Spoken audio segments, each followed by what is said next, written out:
WECU 1570 AM and W298BX 107.5 FM, Winterville, North Carolina.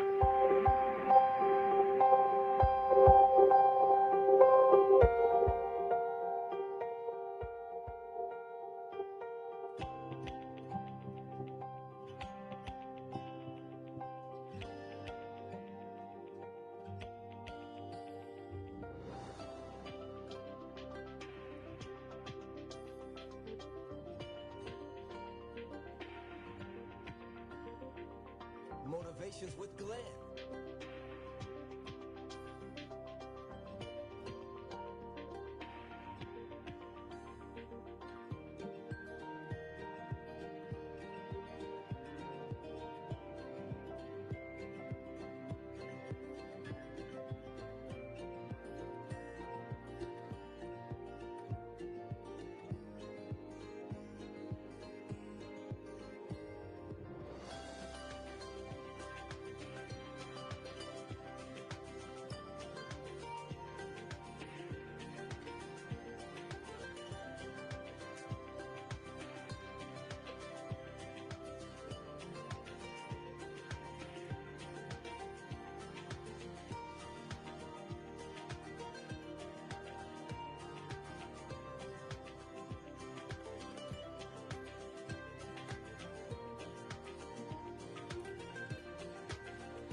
Good day, everyone.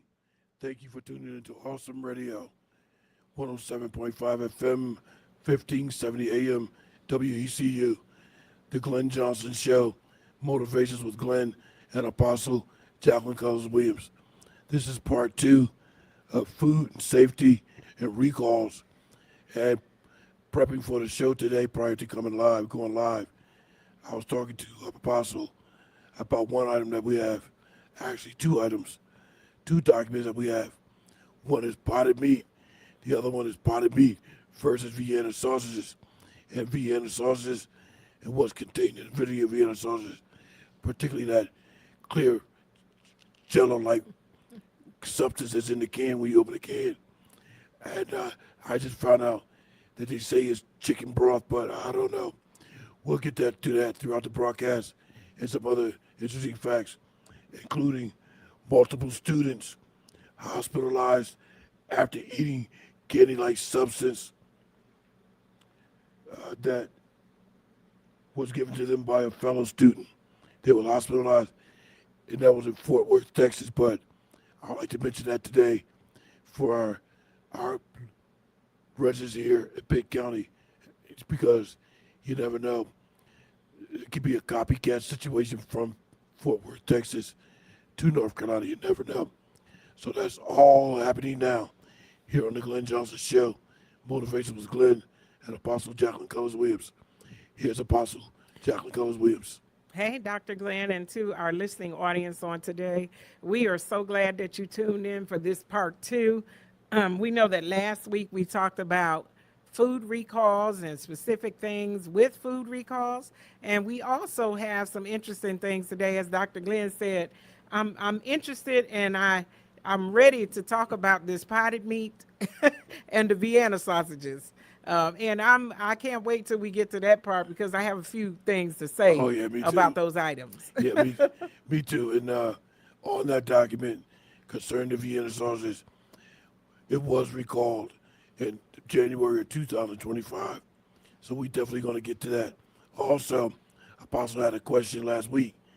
Can you eat food that was recalled? We have a document on that as well. Apostle.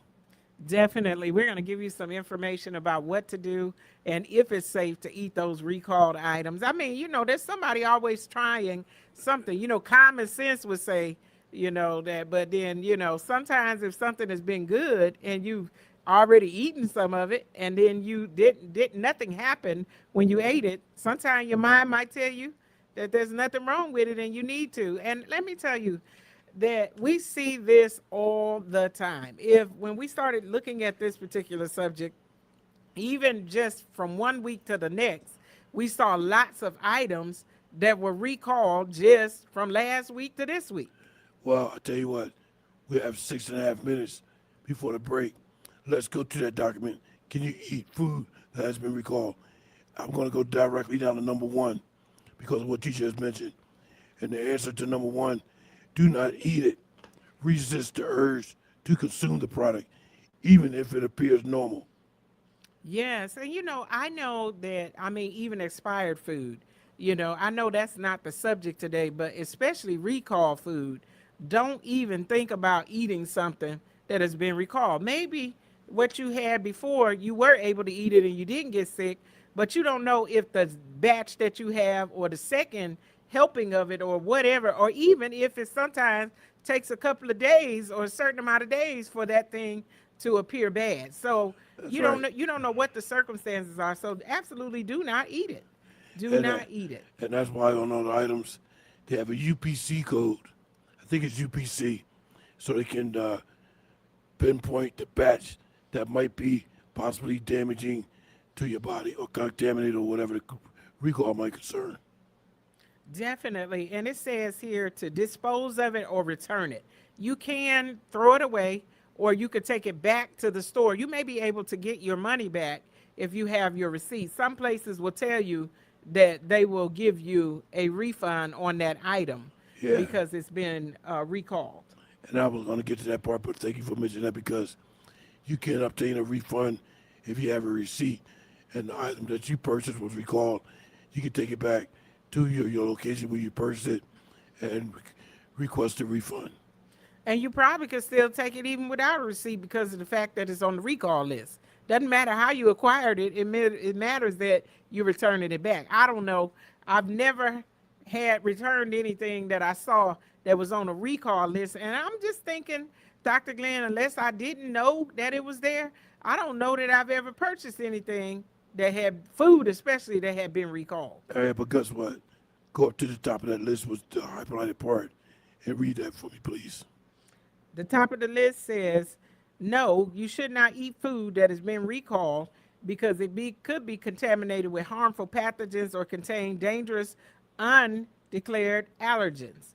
Even if the product looks and smells fine, it should be discarded or returned to the store for a refund as you cannot see or smell bacteria or viruses. And that's what part I want to concentrate on. You cannot smell bacteria or viruses, and you probably can't even see it. Dr. Glenn, I have to ask you, did you bring the clip from the video of the dog that was in the grocery store that I sent you? No, but because it wouldn't allow me to download that. Okay. But I do have something else, and I forgot to put it on my hard drive and bring my flash drive and bring my laptop. So Okay, that's okay. But I just wanted to say we're talking about recalled items. And last week, I remember saying that we would bring you some things that we saw people finding in food. And I had to say this particular thing before we go further into this document about how should you eat the recall food.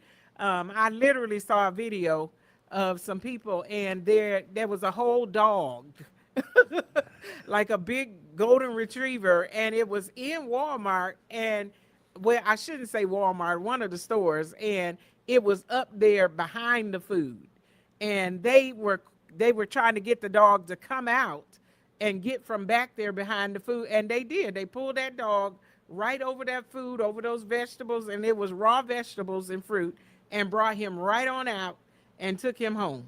as a matter of fact, one of the documents does contain that incident, and in Walmart statement said that they do not allow pets or dogs in the store. However, if it's a service dog, they have no recourse but to allow the dog because of the ADA standards. Yes. Americans with Disability Act.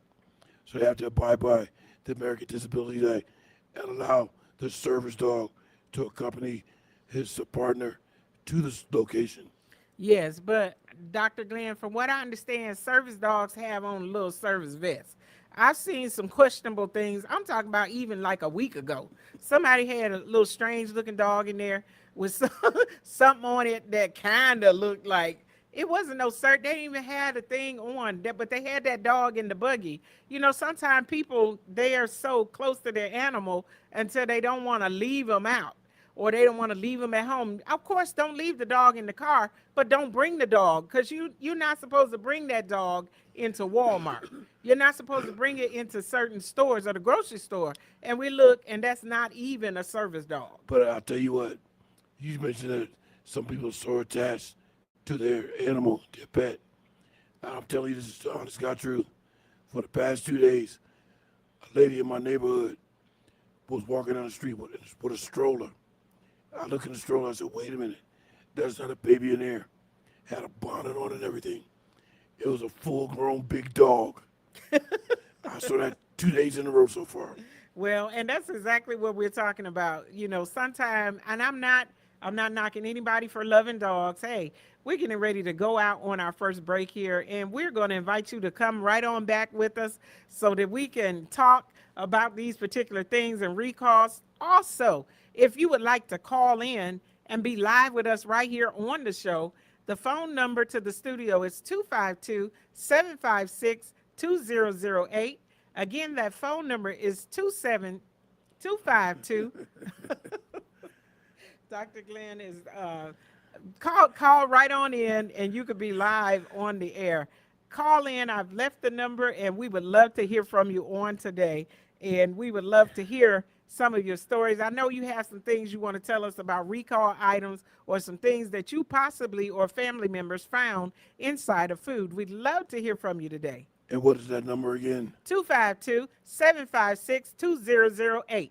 Call in, and we're live on the air. My name is Jayla, and you're to see to my papa, Glenn Johnson, on the radio. There will be a series of Pitt County Municipal Candidate Forums beginning September 30th to October 10th for Ayden, Grifton, Farmville, Fountain, Winterville, Bethel, Grimesland, and Greenville. The full schedule is on our website, awesomeradionetwork.org. Click on the WECU logo. You will also see a link to a candidate's question form where you can write in questions to the candidates, and our moderators will read them for you. You can even be anonymous. For more information, reach us at 252-756-3137. We look forward to your presence at these Pitt County Municipal Candidate Forums for Ayden, Grifton, Farmville, Fountain, Winterville, Bethel, Grimesland, and Greenville, September 30th through October 10th. See the full schedule, dates, times, and locations on our website, awesomeradionetwork.org. Click on the WECU logo. We can be reached at 252-756-3137. Hello, my name is Tracy, and you're listening to Awesome Radio 107.5 FM, 1570 AM, WECU Radio.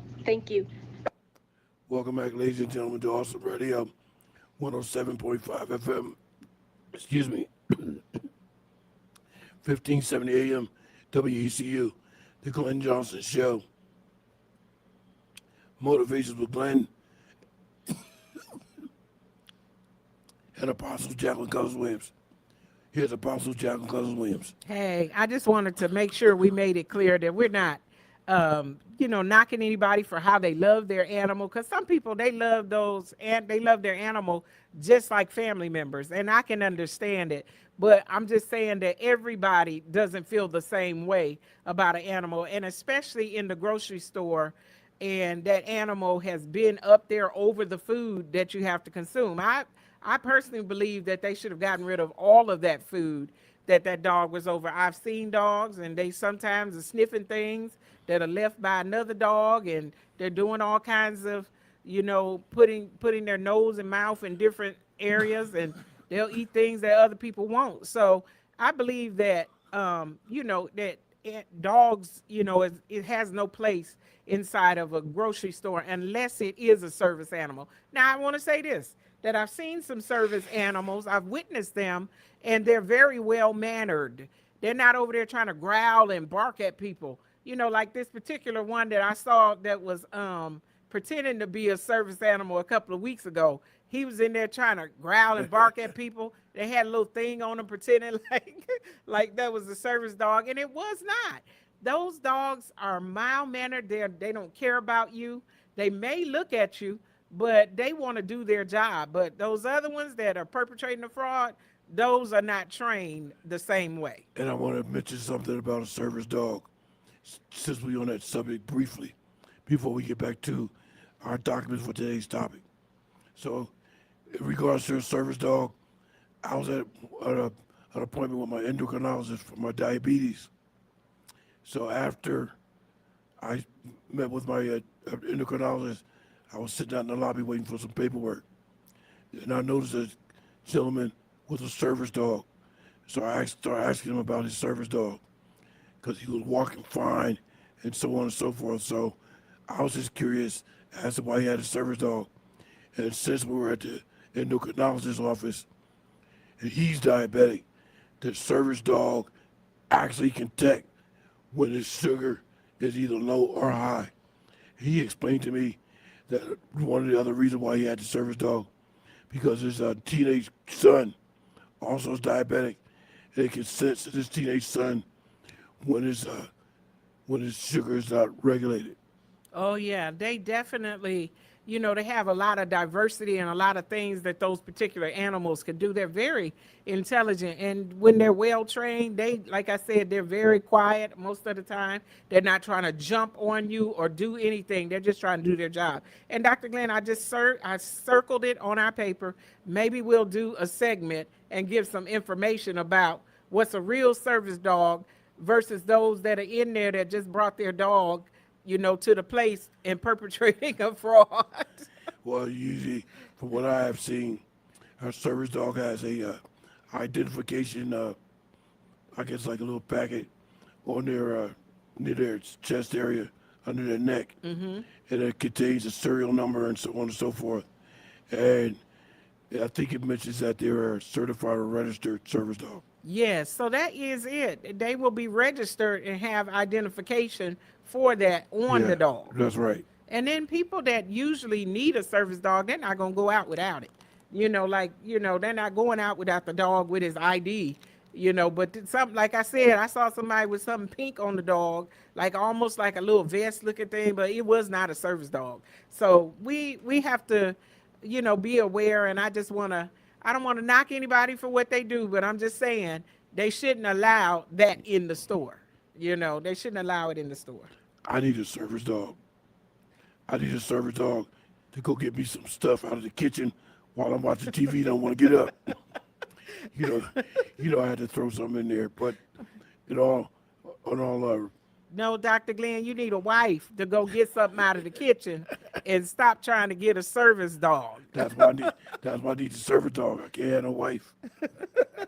So let's go back to our document here and talk about what you need to do if you've gotten a hold of some food and you see that it's on the recall list. And I did say on last week that you can look, there's particular websites that you can look, but where I see a lot of it being posted is on Google. Those of you that have your phone and you have Google, you'll see little articles and things that come down that is telling you that these particular foods have been recalled and what states that those foods are being recalled in and what it is, where it could potentially be sold, and that particular information is usually there and it's posted all the time. A lot of times we don't pay any attention to it. And you can, if you have a computer or like Jackie said, your cell phone, you can register on the FSIC Food Safety and Inspection Service website. You can go and register for notifications and alerts. It'll send it right to your email. Yes, I want to say to you again, like I said last week, I'm going to reiterate this and I'm just going to drill it into your mind to pray over the food. Pray over it before you eat it, say grace over it, and ask the Lord to bless the food. If anything is harmful, because sometimes we miss things. And sometimes we're not getting those. I know I don't look around and thinking that I've just bought this from the store and it could be on the recall list. I'm not going to check that list all the time. But if I do happen to see something, then I am going to look at it. But, I'm just saying we're not sitting around looking saying, I wonder if these lettuce or these chips is on the recall list. Well, you know what? You know what I think of when I go to the market? And I walk in, I already know what I'm going to look for and get. But if I see the associates in the store clearing off shelves, I have to stop and wonder, why are they clearing those items off the shelf? Was there a problem or a situation, which is why they're clearing it? So you have to ask questions. And I did that one day. And this particular case, like I said, I think it happened to be bread. And all the bread they had on the shelf had reached its expiration date. So they cleared the whole shelf of the bread. Yes, that's what they'll do. We had here number 4, which was not highlighted, but it said that if you had the recall food or something, to clean the affected area, like where you handled the food, you opened it, or you were getting ready to serve it, or you had it stored, clean the surface where that food was stored, because you don't want the containers that come in contact with the recall food. You want to prevent the spread of a potential pathogen. That's right, because that'd be cross-contamination. Yeah, especially, when it's certain things that could be porous, some things that are in glass jars and particular things like that, I think they're easier to contain. But if it's not, and it's in a bag or something, that could touch other things, especially when it's like, fruits and vegetables, those are things that are usually more open that touch other food. Dr. Glenn? Would you agree with me if I say that fruit and vegetables would expire or something, trying to think of the correct word, but let me just use the word expire, or get damaged before anything else? Yes, they usually go bad before anything else. You get those little oranges and apples and things and got them in the house, and the next thing you know, that thing don't last a week sometime. You look, and they're spoiled, and then sometimes I've gotten a whole spoiled one in the bag, and I'm like, how did you get in there? We missed you in the grocery store, because here it is, not many days, and you're rotten inside of the bag. Which is why I now have a insect can for flying insects near my trash can, because I noticed the same thing. I had just bought some oranges and whatever, and some pears. I'm like, within a week and a half, I noticed all these fruit flies flying around my trash can because of the fruit. Oh, yeah, and they definitely will come in that house and multiply as soon as it get warm and try to swarm over and bothering you. I'm like, go back to the fruit and leave everybody else in the house alone. But you're absolutely right, because they seem to come out of nowhere all of a sudden. I don't know how they can detect that stuff, but they detect it, and here they come like an army ready to destroy something. We're about to go on a break, so ladies and gentlemen, come back with us for part 3, 4, and 5. Awesome Radio, 107.5 FM. Back in a moment. Hello, my name is Daniel out of Greenville. Thank you for listening to Awesome Radio, 107.5 FM, 1570 AM, WECU. Every church has to be very respectful and legally careful about the privacy of things. Stay tuned. Ministries today can never be too careful, as you're about to hear on today's Legal Alert. Here's attorney David Gibbs Jr. This can be an easy common mistake. A member makes a prayer request about somebody else, maybe even somebody that doesn't attend the church, and the prayer request gives detailed personal health information. If you receive such a request, it is a wise choice to not publish all of that information. Let me repeat, it's a wise choice to not publish all of that information in any sort of a prayer bulletin or email. Churches are not subject to HIPAA laws, but can be sued for invasion of privacy, and we've seen that happen. There's a distinct possibility that maybe people that didn't want them to have their cancer to be so publicized will take great offense at what's been done. When in doubt, always say less. Using initials and saying health concerns is an entirely viable choice.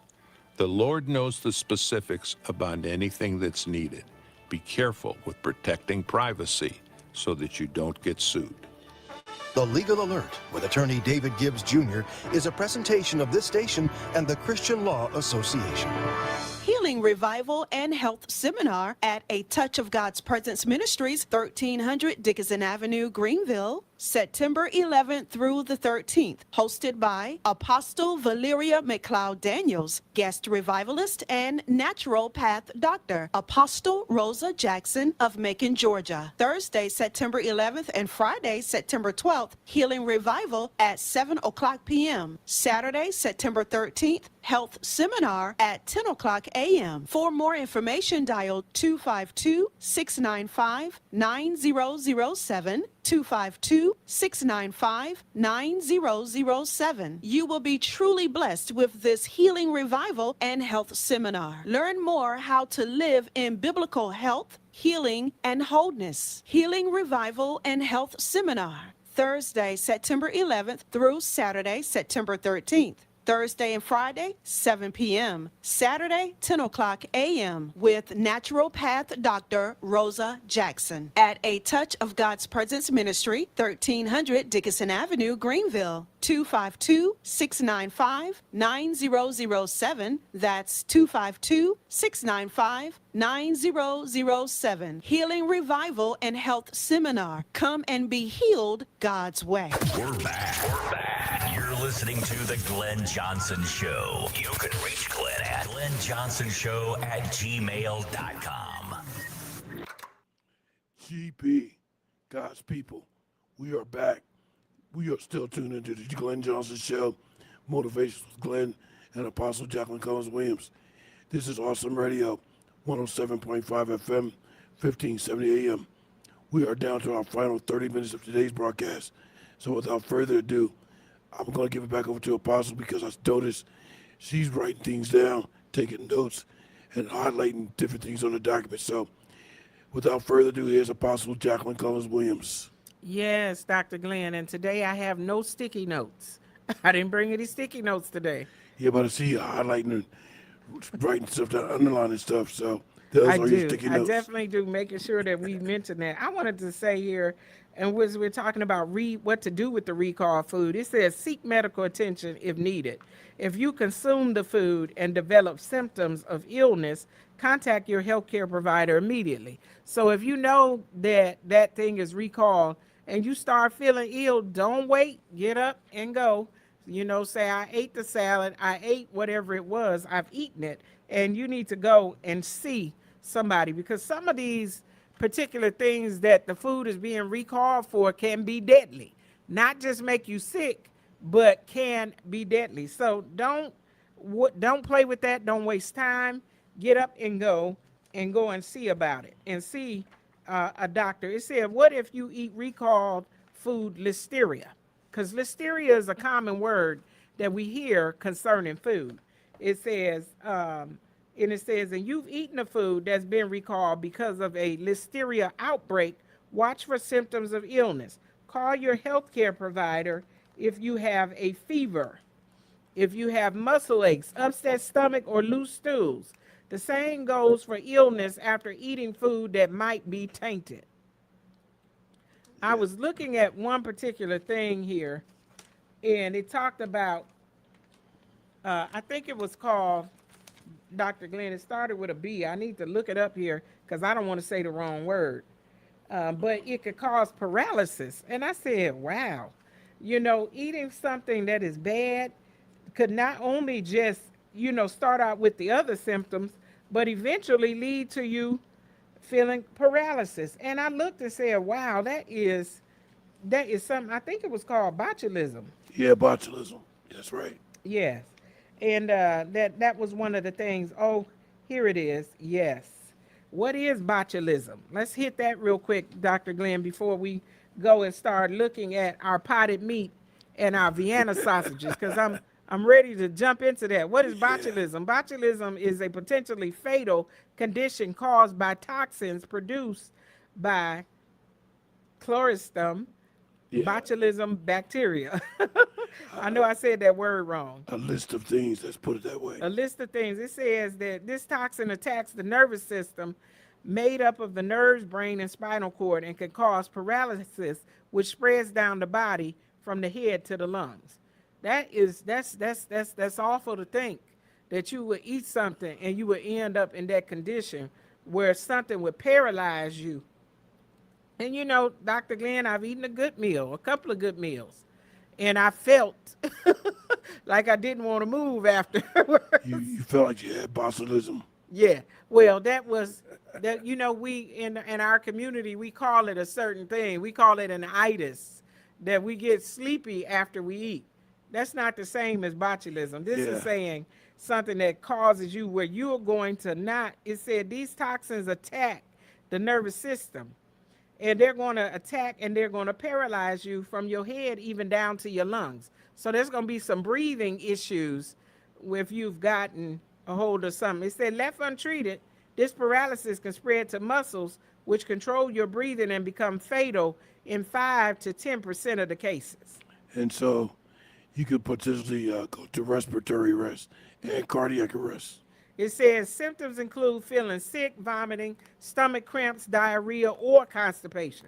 Now, these symptoms vary in such a way that it might be hard to tell, but you know if you're not feeling well, go see the doctors. It said symptoms include feeling sick, and it says if the condition has developed further into paralysis, the symptoms include drooping eyelids, blurred or double vision, facial muscle weakness, difficulty swallowing, slurred speech, breathing difficulties in babies, a weak cry, difficulty feeding, or a floppy head, neck, and limbs. It sounds like that botulism has a lot of concerns. Definitely, it's something that needs to be diagnosed by a doctor, and it's not anything to play with.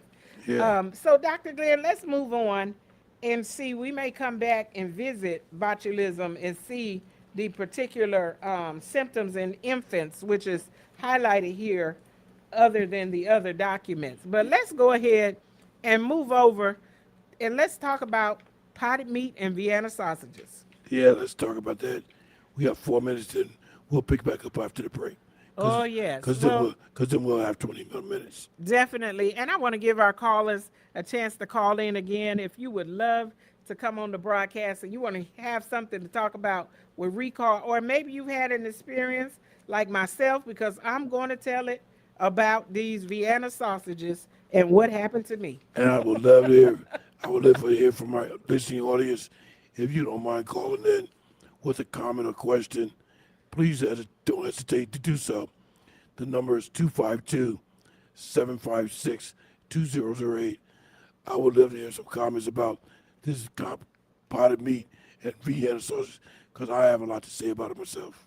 Well, and Dr. Glenn, I'm going to start out with the question, and let's go with the potted meat first. And I have a question, and I have it big on my paper with 3 question marks. What in the world exactly is potted meat?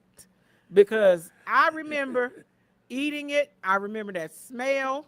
I remember that pink look. Yeah. And that's the thing that gives me that. And those pink look. little bitty cans, it was not like a big can. I mean, even the potted meat wasn't the size of the Vienna sausages. It was a smaller can, but that distinct smell, I'll never forget it. Yeah, because what I thought they took the Vienna sausage, just grinded it up to potted meat. I thought it was the same. The Vienna sausages don't smell like that potted meat, though. Yeah, that's right, because I think in the potted meat is a combination of processed chicken and ham. Yes, well, it says here, Dr. Glenn, it called it meat stuffs. Meat stuff.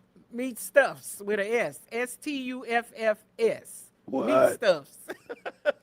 What exactly is meat stuffs? So they don't even know. They don't even know. It's a lot of things mixed in here together with that potted meat. And one of them, and I knew it had to have, I'm going to say this, I knew it had to have this in it because of that loud, distinct smell. But it said beef stomachs.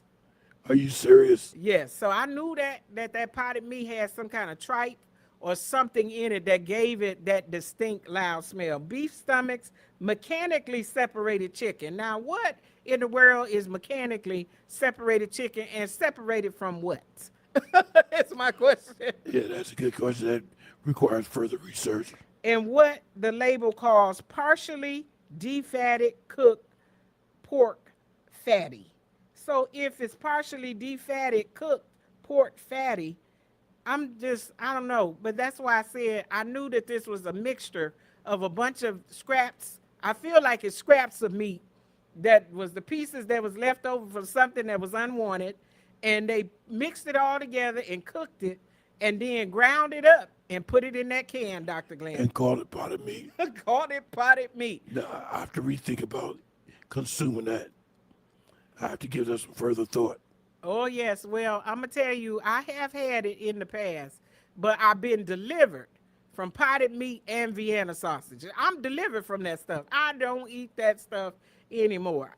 And I just want to take a little time when we come back to say something. We're getting ready to go out on another break. Again, we invite you to call in if you want to. I know you've had some experience with some potted meat, and I know we eat these particular things. And then listen, if you still eat it, my hat is off to you. There's nothing wrong with it if you still like it. But I'm just telling you about me, and I'm just giving you my opinion on it, that I don't mess with it anymore. I've been delivered from it. I don't eat that stuff unless I don't know. And I don't know. It's been years, Dr. Glenn, years and years and years since I've eaten potted meat. Hey, hang in there with us and come right back after this break. We know you want to hear the rest of what I have to say about those Vienna sausages. This is the Glenn Johnson Show on Awesome Radio. Back in a moment. Keep it locked right here to the Glenn Johnson Show. I am her, born to blossom. I am him, built to lead. Don't miss this powerful day of empowerment to connect, grow, and break limits alongside amazing speakers, worshipers, and industry leaders. Saturday, September 13th at the Hilton Hotel, 207 Southwest Greenville Boulevard, Greenville. Registration is required and includes intense intercessory prayer, praise and worship sessions, and double the power hour with Bishop Sherman Blandon and Dr. Wanda Frazier Parker. Register at IamHerBold.com. Born to blossom, built to lead empowerment. Saturday, September 13th. Session 1 begins at 9 a.m. Session 2 begins at 3 o'clock p.m. Breaking limits, building legacy. Registration is required. Seats are filling fast, and we want you there at the Hilton Hotel, 207 Southwest Greenville Boulevard, Greenville. So register today at IamHerBold.com. That's IamHerBold.com. Born to blossom, built to lead. I am her, I am him. Saturday, September 13th at the Hilton Hotel, 207 Southwest Greenville Boulevard, Greenville. Registration is required. Don't delay. Register today. IamHerBold.com. Empowerment hosts Pastor D.L. Gardner and co-pastor Sylvia Gardner. Hello, my name is Dr. Wiley Nifong. Thank you for listening to Awesome Radio, 107.5 FM, 1570 AM, WECU. Welcome back, ladies and gentlemen, to the Glenn Johnson Show. Motivations with Glenn and Apostle Jacquelne Keel, Cullis Williams, 107.5 FM, Awesome Radio. We're going to get right back to it. Here's Apostle Jackie. Yes, Dr. Glenn, I want to start this segment by just taking a little moment to apologize to my children because I fed them potted meat when they were growing up. I promise I wasn't trying to abuse them. I was just trying to feed them. And, you know, that meat used to be, I'm trying to think, Dr. Glenn, I think it was like $5 for $1. Yeah. I mean, it was very inexpensive. It is very expensive. So that's why a lot of times we tend to buy it. We're trying to fill our stomachs and we're trying to put food on the table. I won't apologize for trying to feed them, but I'm going to just say that I should have maybe not given them so much of that. Well, what I was going to tell you about the potted meat and the Vienna sausage is when I was in the military and we was going out to the field for maneuvers. I didn't want to, we were given sea rations, but I preferred not to eat the sea rations. Only certain sea rations, maybe the tuna or spaghetti and meatballs, something like that. So I would go to the PX or the commissary. I would load up on cans of Vienna sausage, potted meat, and crackers. And I will have my rucksack, aka backpack, loaded with all those items. Oh, yes. You know, they are a filler and they are a quick meal. Let me tell you, that's what it says here for the potted meat. It says on this particular paper, what is potted meat made of? It said it's typically made from a mixture of meats like chicken, beef, pork. Now, listen, again, I have to say this, Dr. Glenn, all this stuff don't belong in the same dish.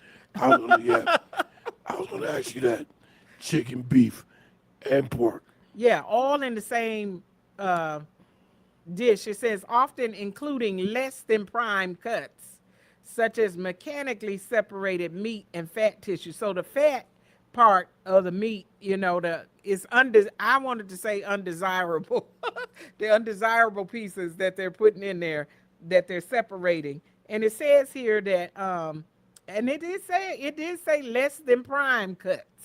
That means that it's not quality cuts of meat. I'm saying it's the scraps that's on the side I think that that's they right. didn't want to throw away. I think that's right. But Apostle, would you do me a favor? Yes. Would you go down to the Vienna sausage for a second and please tell me what that liquidy gel is? You know that we open up a can of Vienna sausage, it's packed in that liquidy jello Yes. type looking stuff. So let's go over the Vienna sausages. It says the broth-based liquid, the most common type of liquid is, now, wait a minute now, it said the most common type. So that means that it's not always the same thing. It said the most common type of liquid is chicken broth, often containing water, salt, and spices, which adds to an overall flavor of the sausages. Now, I just want to know how the chicken broth gets to be gel-like. Yeah, exactly. It doesn't, I mean, any chicken broth I ever saw was not gel like that. Yeah, exactly. So it's something in the process that they're doing there to make it a gel-like on top of those. Well, you know what I think? Because, like I said in the military, and I got other soldiers to do this, we'll go to the PX commissary, load up our backpack with it. But what they would do, before they open up the can of Vienna sausage, they'll just crack it and sit it on the engine of a Jeep to get it warm. So then the gel becomes liquefied. Yes, I've definitely seen that and done that myself. About 6 years ago, Dr. Glenn, and as I said, I don't mess with or eat those things anymore. But when I was younger, I used to eat some Vienna sausages and crackers and the potted meat and crackers and my kids and stuff. My stomach was on a different level then than it is now. You know, my stomach is funny now. It don't do and will not receive some of the things that I used to eat when I was young. So about 6 years ago, I went one day and saw it in the store and looked up there and saw those Vienna sausages and went and got me some saltine crackers and just gonna sit there and enjoy it. And I hadn't eaten that in many years. And I got those Vienna sausages and ate them. And I'm talking about I was so sick after eating those Vienna sausages. Really? Sometimes when you stop eating the thing, you cannot return back to it because your stomach won't allow you anymore. Yeah. I wonder how much sodium is in those items. I don't know if it was sodium or whatever else, but I know one thing, I will not mess with that again. I was sick enough to learn a lesson from it and say, oh my goodness, I cannot eat those again.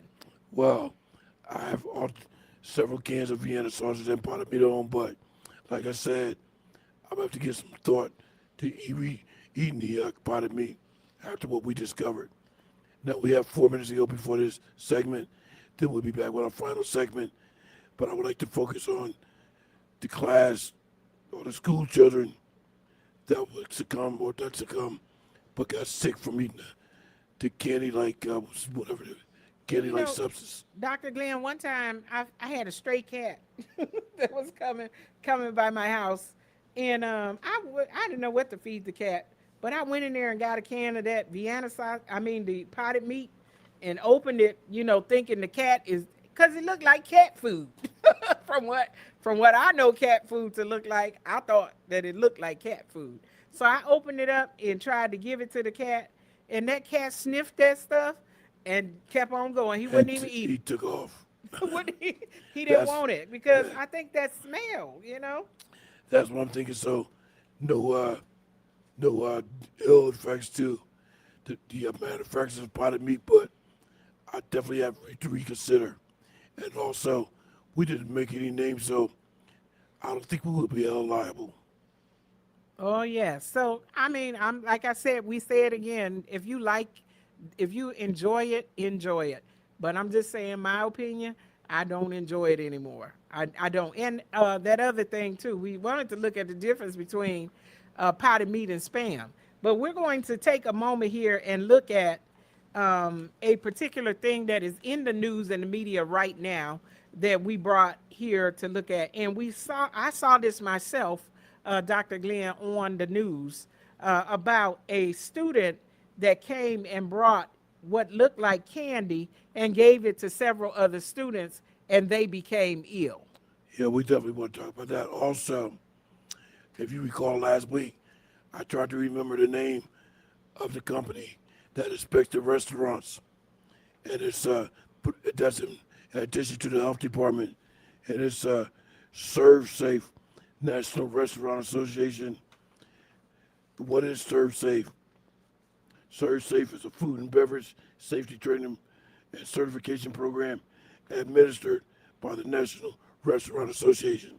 You see that at the bottom, Jackie? I definitely see that, Dr. Glenn. And it says that they teach on teach on helping the prevention of foodborne illnesses by teaching food handlers and managers about safe food handling, hygiene, sanitation, and allergen management. SafeServe is widely recognized and often required by health departments and employers in the food industry to ensure food safety and standards are met.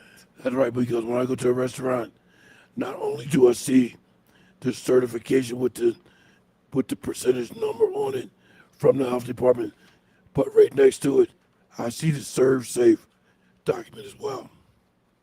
Well, and it's good to know that that training is out there, especially for people that are serving our food, or so that they will get that particular information and what they should do and not do. In spite of that, I've still seen some things, Dr. Glenn, of people doing things that they should not do. Scratching their. I've seen somebody one time scratching their hair. Yeah. I'm like, don't let me look in the kitchen if you don't want me to find something. I'm watching. I was at a restaurant one time. Look behind the register. You can see the people preparing the food. This guy was digging in his nose. I called the manager to the restaurant, to the register, told her what happened. She escorted that gentleman out of the restaurant. Oh, wow. Well, his nose might have just been itching, Dr. Glenn, but I don't want to know it. Go to the bathroom, take care of that, and wash your hands. Yeah, because he was back there preparing food. You can't dig in your nose and touch food. She escorted him out of the building. Wow, that is so good to see somebody handle it right on the spot. A lot of times they'll say, I'll take care of it. You don't know if they took care of it or not. That person right back up in there is still handling the food. Hey, come right back with us after this break. We'll be right back with you in a moment. This is Awesome Radio. United Way of Pitt County since 1958 through community partnership provides support to families and individuals in the areas of meals and food insecurities, emergency services, workforce development, rent, utilities and mortgage assistance, domestic violence, health and wellness care, youth and educational needs, homelessness, and victims of sexual abuse. United Way of Pitt County, mobilizing resources and leadership to build a stronger community. Learn more at uwpcnc.org. That's www.uwpcnc.org. United Way of Pitt County since 1958. My name is Jayla, and you're to see to my papa, Glenn Johnson, on the radio. Welcome back, ladies and gentlemen, to Awesome Radio, 107.5 FM, 1570 AM, WECU. We have reached our final 10 minutes of today's broadcast, so let's go right back over to Apostle Jacquelne Cullis Williams. Yes, we're going to just give this information about multiple students were hospitalized after eating a candy-like substance given to them by a fellow classmate at school. And this happened in Fort Worth. I've seen this particular clip on certain social media outlets. And I just want to say that a lot of times, you know, because I work in environments or have worked in environments with kids, I see how this could happen. It said that about 10 kids became sick after eating the item, which was shared by a classmate on Wednesday. And it says that multiple students at, this is also a different thing. It said multiple students at a North Carolina middle school were hospitalized after eating an unknown substance that looked like candy. So, you know, with parents, it might be a very good thing to tell your kids not to take things from other kids. Sometimes, you know, things could be done out of spite, and sometimes things could be done by accident. They picked up something, brought it from home. It wasn't something that they were supposed to get a hold of, and they brought it to school and handed it out. And I personally have seen kids or witnessed with my own eyes how kids, one will have something, a bag of chips sometime, and here comes 10 of them with their hands out begging from the one kid that has brought that one item, or the one kid that has the bag of candy, or the one kid that has the particular drink mixes or drink. And I seen them pour it into each other's hands and begin to just eat it. They don't know where those things came from. So it's also, you know, leaves onus on the parents to tell their kids not to go to school and just be eating things from everybody that offers it or everybody that has something. And that's another big concern, eating after somebody. You know, I have never done that. Somebody open up a bag of chips. You mind if I get some? Are you serious? One hand to the other. You don't know if that person washed their hands or what. So please, refrain from eating things from other people. Yes, and it, you know, as adults, it happens too. You know, I'm very particular. I'm absolutely particular about what I eat, and I'm not going to take something out of somebody else's hands. And I'm sorry. I just don't, you don't know. One person not handling the food right, and you're at a public gathering where everybody is there, you know, eating, everybody can be sick from the same particular thing. You know, I've seen it and I've heard of it and I've witnessed it at other places. It didn't happen to me, but it happened at another place where someone else got sick from eating the food that someone did not refrigerate properly. I'm gonna give you one more example. This is also when I was in the military. So we out in the field. We on a mission. So the cook cooks up this big breakfast. We all ate. Everybody got sick. So come to find out, after we contacted the IG's office, that one of the cooks had a venereal disease, didn't wash his hands, and that's why we all got sick. Wait a minute, did you say venereal disease? Gonorrhea. Wow. Now you guys didn't get gonorrhea, right? No, but we just got sick. Wow. I don't know, Dr. Glenn. I'm confused. I'm gonna have to look that up. Because I think after something is cooked, that something like that may not affect you. But, you know what I mean? I don't know. Maybe he was just sick because the food wasn't prepared well. Well, it might have been a combination of both. But they specifically said the one cook didn't wash his hands, and they determined that he had a venereal disease. Right, but it probably from not washing the hands is why you got sick versus the venereal disease. Because I know I've actually seen particular cases, and I was impressed by one years ago of a woman who stopped in another country and she ate a taco. And this taco, the person cooking it did not wash his hands, and from the feces that was in the food contaminated because of the unwashed hands, the woman received a parasite which lodged in her brain and caused her to start having grand mal seizures. And It was because the eggs that were released from that parasite got in her through her bloodstream, and one of them lodged in her brain. So I know that it can happen, you know, from the unwashed hands for something like that, but I'm just going to have to look at the venereal disease. I'm like, okay. The venereal disease aspect of it, the STD. So that's what we were told. and that was by the Inspector General's office. Wow, Dr. Glenn. I mean, if they told you that, they wanted you to know. Well, they did not just tell me specifically, but told the company commander, and the company commander, through the first sergeant, advised all of us as to what occurred. So I'm hoping that they made them go get treatment. Most definitely. And then, for I think the remainder of the time, they just fed us sea rations, meats in a can, meat meals in a can. But also probably made everybody go get tested because of that. I actually don't recall that, but it was a big ordeal. Well, I've definitely seen some things, witnessed some things with my own eyes. But Dr. Glenn, that one, I'm surprised at that. I'm surprised to hear that, and I'm interested to know more. You have to Google it because one of my computers is down.